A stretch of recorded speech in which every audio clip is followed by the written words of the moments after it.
Sir আপনি না নিচে শুনলেন, এখন আপনি আমার বিছানায় কেন? স্যার বলল, তুমি তো অনেক ভয় পাও, ভয় পেয়ে মায়ের রুম থেকে তুমি আমার রুমে চলে আসছে, আর তাই তো আমি তোমার পাশে। আমি তখন বললাম, স্যার আপনার মায়ের ঘরে আমার মা ছিল না, আর তাই তো রুমটা খালি ছিল, আর খালি রুমে আমি একা থাকতে পারি না, আর তাই তো আপনার রুমে চলে আসলাম। আপনাকে আগেই বলেছি আপনি আমার পাশে থাকেন, কিন্তু আপনি বললেন আপনি বিছানায় ঘুমাবেন না, আপনি নিচের ফ্লোরে চাদর বিছিয়ে ঘুমালেন। আবার এখন বিছানায় কেন? এখন তো রাত প্রায় 2টা বাজে। স্যার তখন বলল, ঠিক আছে আমি নিচে গিয়ে শুয়ে পড়ি, তুমি ঘুমাও। তার নিচে শুয়ে পড়ল, আর আমি খাটে শুয়ে ঘুমিয়ে পড়লাম। কারণ আমি আজ তাড়াতাড়ি ঘুমিয়ে পড়লাম, এর কারণ শুধু আমি অনেক ক্লান্ত ছিলাম। তারপর আমি যখন ঘুমেছিলাম, হঠাৎ করে ঘুম ভেঙে গেল, আর আমি চোখ খুলে আমার পাশে স্যারকে দেখতে পেলাম। স্যার তখন আমায় বলল, একদম চুপ, কোনো শব্দ করবে না। স্যার এই ব্যবহার দেখে আমি অজ্ঞান হয়ে গিয়েছিলাম, কিন্তু আমি অজ্ঞান হয়ে কোনো রেহাই পাইনি। স্যার আমাকে অজ্ঞান অবস্থায় মনের সুখে সারারাত। বন্ধুরা, মূল ঘটনাটি শুরু করার আগে তোমাদের কাছে ছোট্ট একটা রিকোয়েস্ট, তোমরা যারা এখনও চ্যানেলটি সাবস্ক্রাইব করেননি তারা অবশ্যই চ্যানেলটি সাবস্ক্রাইব করে পাশে থাকবে। এবার আসল ঘটনাটি শুরু করি।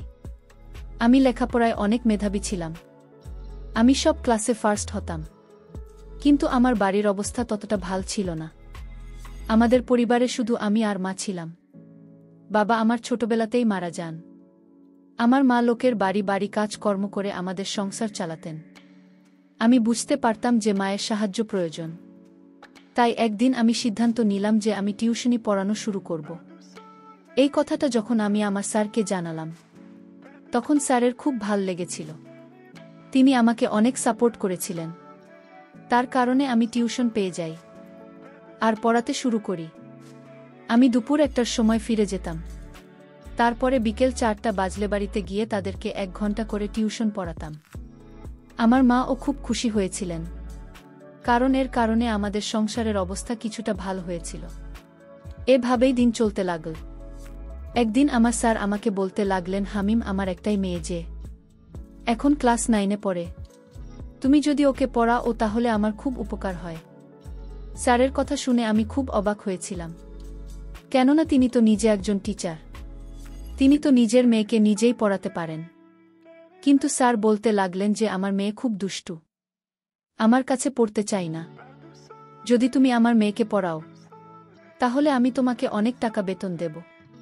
তার কথা শুনে আমি খুশি হয়ে গেলাম, কেননা আমি জানতাম তিনি খুব বড়লোক, তার অনেক বড় বড় ব্যবসা ছিল, যার কারণে তিনি আমাকে অনেক ভালো টাকা দিতে পারবেন। তাই আমি স্যারের সুন্দরী মেয়েকে টিউশনি পড়াতে রাজি হয়ে গেলাম।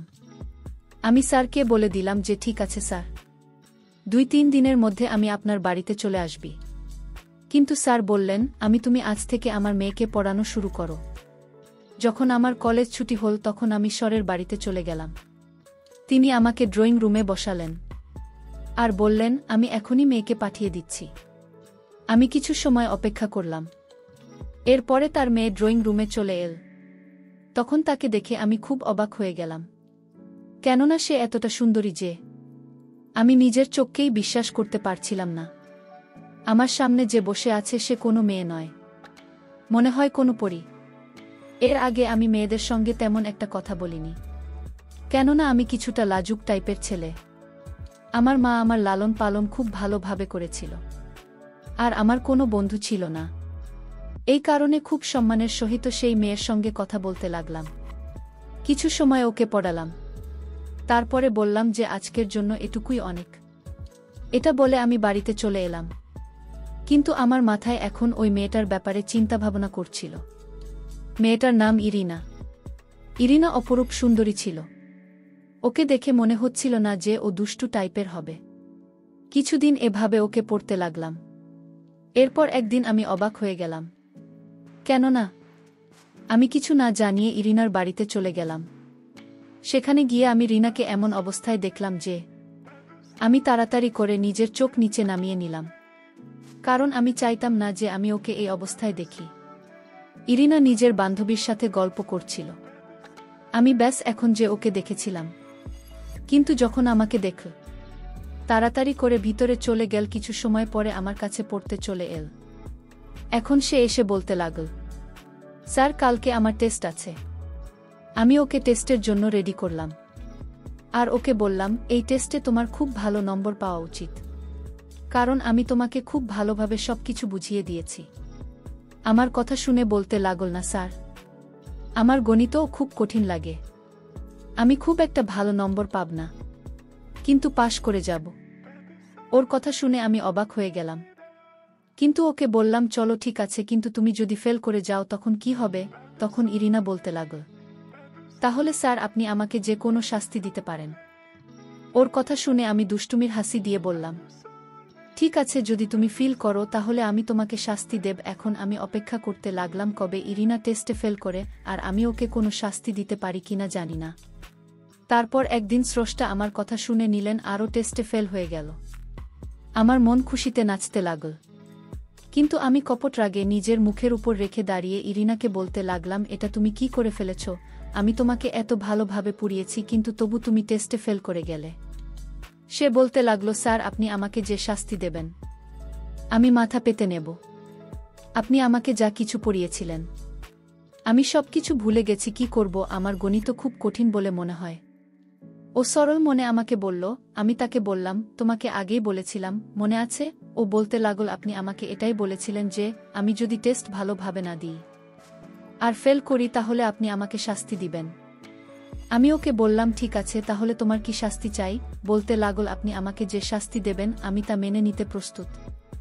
ও সরলতার সৌন্দর্যতা দেখে আমার মন গলে গেল। আমি একজন দিকে তাকালাম। আমরা দুজন ছাড়া এখানে আর কেউ নেই। আমার সাথে এত সুন্দরী মেয়ে ছিল, আর তার সৌন্দর্যতা দেখে আমার মন স্থির করতে পারলাম না। অদ্ভুত অদ্ভুত চিন্তা আমার মাথায় আসছিল যে আমার উপরে শয়তান ভর করেছে। আমি ওকে আস্তে করে বললাম, ঠিক আছে, আমি তোমাকে শাস্তি দিতে চাই। ইরিনা খুব সরল মনে আমার কথা মেনে নিল আর আমার পাশে এসে বসে পড়ল। আমি ওকে জিজ্ঞেস করলাম, তোমার বয়স এখন কত? সে বলতে লাগলো যে আমার বয়স মাত্র 14 বছর। ইরিনা 14 বছরের আর আমি 19 বছরের। আমি ওকে বললাম, আমি তোমাকে শাস্তি দেব, তুমি কি তোমার বাড়ির লোককে সেই শাস্তির কথা বলে দেবে? সে বলল, না স্যার, আমি আমার শাস্তির কথা কেন বলবো? যদি এটা বাবাকে বলি তাহলে বাবা তো আমার উপর আরও রেগে যাবে, কেননা আপনার পড়ানোর পরেও আমি আমার পড়ার দিকে ধ্যান দিতে পারিনি। আমি চুপ করে রইলাম। আমার মন তাকে নিয়ে অন্য কিছু চিন্তা করছিল, কিন্তু আমার মনে এটা করতে আমাকে নিষেধ করেছিল। কোথাও না কোথাও আমার মায়ের দেওয়া শিক্ষা আর সংস্কার আমাকে থামিয়ে দিয়েছিল। এই কারণে আমি সিদ্ধান্ত নিয়ে ওকে বললাম যে না, আমি আজকে তোমাকে সাজা দেব না, কিন্তু এর পরে যদি তুমি কখনো কোনো পরীক্ষা এরকম কোনো ভুল করো আর ফেল করো তাহলে আমি তোমাকে নিশ্চয়ই শাস্তি দেব। আজকের মতো তোমাকে মাফ করে দিলাম। সে এই কথা শুনে খুব খুশি হয়ে গেল। আমি আবার ওকে পড়াতে লাগলাম।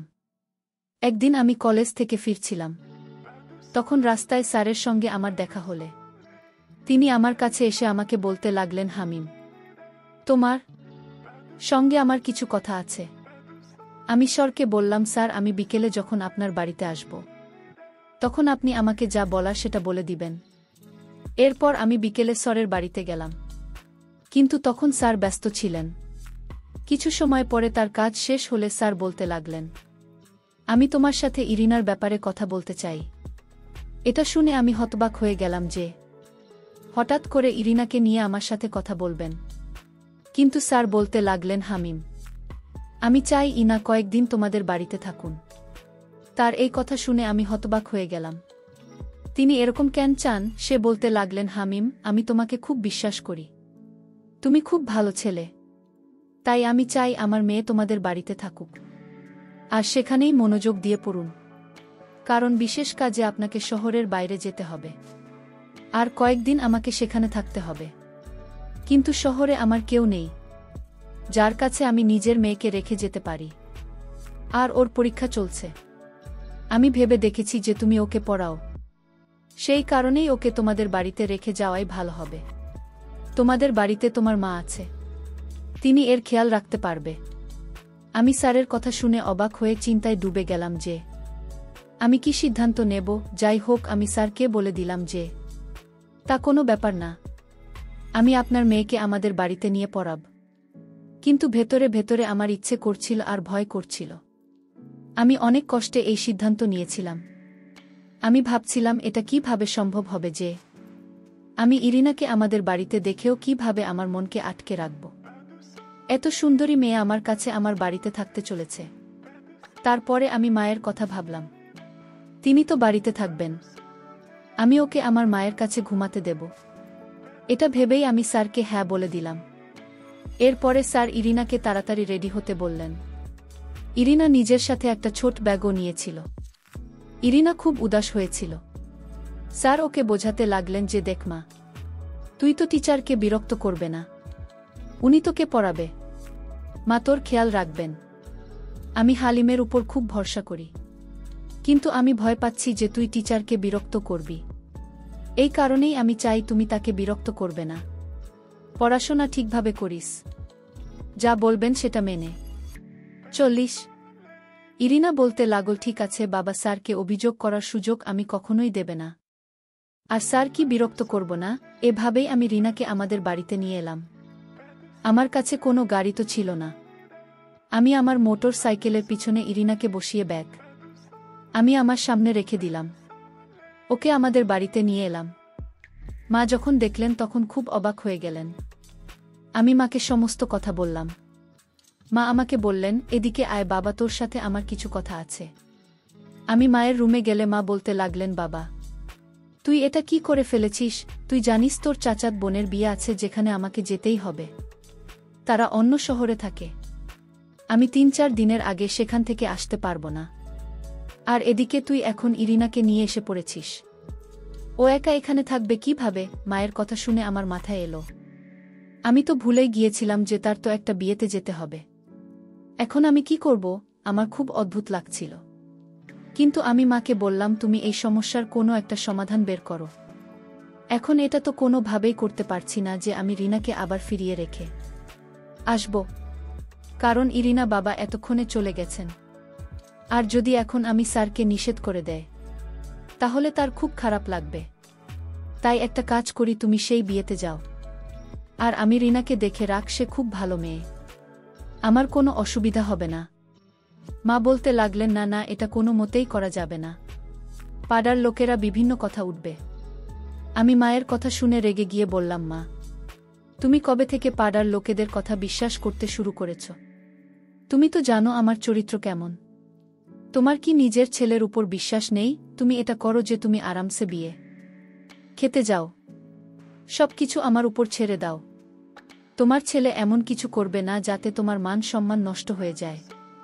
মায়ের আমার উপর বিশ্বাস ছিল, তাই তিনি আমার উপর বিশ্বাস করে বিয়েতে চলে গেলেন। এখন এই বাড়িতে শুধুমাত্র আমি আর আমার সাথে ইরিনা ছিল। ও আমাকে জিজ্ঞেস করতে লাগল, স্যার আপনার মা কোথায় গিয়েছেন? আমি ওকে মিথ্যে বললাম। রাত্রি হতেই মা বাসায় চলে আসবেন। আমি ওকে কিছুই বললাম না, শুধু এটাই বললাম যে মা কাজে গেছে, তিনি তাড়াতাড়ি ফিরে আসবেন। আমি ইরিনাকে পড়তে লাগলাম।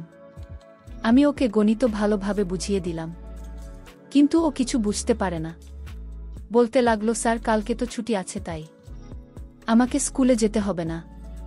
তাই না হয় এরপর এটুকু আপনি আমাকে কালকে পড়িয়ে দেবেন। তখন আমার মনে পড়ল, হ্যাঁ কালকে তো ছুটি আছে, তাই আমাকে কলেজে যেতে হবে না, কেননা আমাদের কলেজও বন্ধ। রাতের খাওয়া দাওয়া সেরে আমি আপনাকে বললাম, এখন তুমি ঘুমিয়ে পড়, কালকে ছুটি আছে, তাই সকাল সকাল আমি তোমাকে বাকি সব কিছু পুড়িয়ে দেব। ইরিনা বলতে লাগল, ঠিক আছে স্যার। আমি ওকে মায়ের ঘর দেখিয়ে দিলাম। সে ঘরে চলে গেল, কিন্তু হঠাৎ ওরা আমার মায়ের খেয়াল এলো আর বলতে লাগলো, স্যার আপনার মা তো এখনো এলেন না, তিনি কোথায় আছেন? আমি ইরিনাকে বললাম, মা চলে আসবেন রাতে। আমি তাকে মিথ্যা বলেছিলাম, সে নইলে একটা রুমে থাকতে চাইবে না। আমি জীবনে মিথ্যা বলেনি, আজ বললাম। যাই হোক, সে আমার কথা মতো মায়ের রুমে গিয়ে শুয়েছিল, কিন্তু সে ঘুমায়নি, আমার মায়ের জন্য অপেক্ষা করতে লাগলো। আমার ঘুম আসছে না, মেয়েটা একলা একলা রুমে শুয়ে আছে। রাত যখন গভীর হতে শুরু করে, ইরিনা তখন আমার রুমে চলে আসলো। ইরিনা আমাকে বলল, আপনি মিথ্যে বলছেন কেন? আপনার মা তো আসলো না। আমি বললাম, ইরিনা তুমি শান্ত হয়ে গিয়ে ঘুমাও, কারণ কাল দিন পর তোমার পরীক্ষা। ইরিনা তখন কান্না গলায় বলল, স্যার আমি ওই রুমে একা থাকতে পারবো না, আমি আপনার রুমে থাকতে চাই, আমি আপনার পাশে ঘুমাব, আমার ওই রুমে ঘুমাতে ভয় লাগে, প্লিজ আপনার পাশে আমাকে থাকতে দিন। আমি তখন অনেক দুশ্চিন্তায় পড়ে গেলাম, আমি এখন কি করব। তারপর আমি তাকে বিছানায় থাকার জায়গা করে দিলাম, আর আমি নিচে ফ্লোরে চাদর বিছিয়ে শুয়ে পড়লাম। তখন এরিনা বলল, স্যার আপনি নিচে শুনলেন কেন, আপনি বিছানার এক কোণে শুয়ে পড়ুন। আমি বললাম, না আমি নিচে শুয়ে থাকি, তুমি বিছানা ঘুমাও। তারপরই না কোনো কথা না বলে ঘুমিয়ে গেল, কারণ তার শরীরটা অনেক ক্লান্ত ছিল। তাই সে ঘুমিয়ে গেলে কিন্তু আমার চোখে কোনো কিছুতেই ঘুম আসছিল না, আমার মাথায় অদ্ভুত অদ্ভুত চিন্তা আসছিল। ইরিনাকে দেখতে অনেক সুন্দর লাগছিল মনে হচ্ছিল, আমার রুমের মধ্যে একজন পরিসরে আছে। তখন আমি পরীকে দেখে আমার মনের মধ্যে এক অন্যরকম চিন্তা আসছিল। তারপর ধীরে ধীরে তার বিছানার পাশে কি শুয়ে পড়লাম। তারপর আমি তাকে সারা রাত, বন্ধুরা বুঝতেই তো পারছেন ইরিনার সাথে কি করেছিলাম। ইরিনা সকালে ঘুম থেকে উঠে দেখে তার সব কিছু এলোমেলো হয়ে আছে। তখন সে বুঝতে পারে তার সাথে ঘুমের মধ্যে রাতে কি হয়েছিল। ইরিনা তখন আমাকে বলল, স্যার আমার এই অবস্থা কি করে হলো। তারপরই না তার অবস্থার কথা চিন্তা করে অজ্ঞান হয়ে গেল। তারপর কিছুক্ষণ পর যখন জ্ঞান ফিরল, ইলিনা তখন আমাকে বলল, আপনি কিন্তু মোটেও ঠিক করেননি, আজ আপনার আয়ত্তের ভিতরে ছিলাম বলে আপনি আমাকে এমন অসম্মান করলেন। নম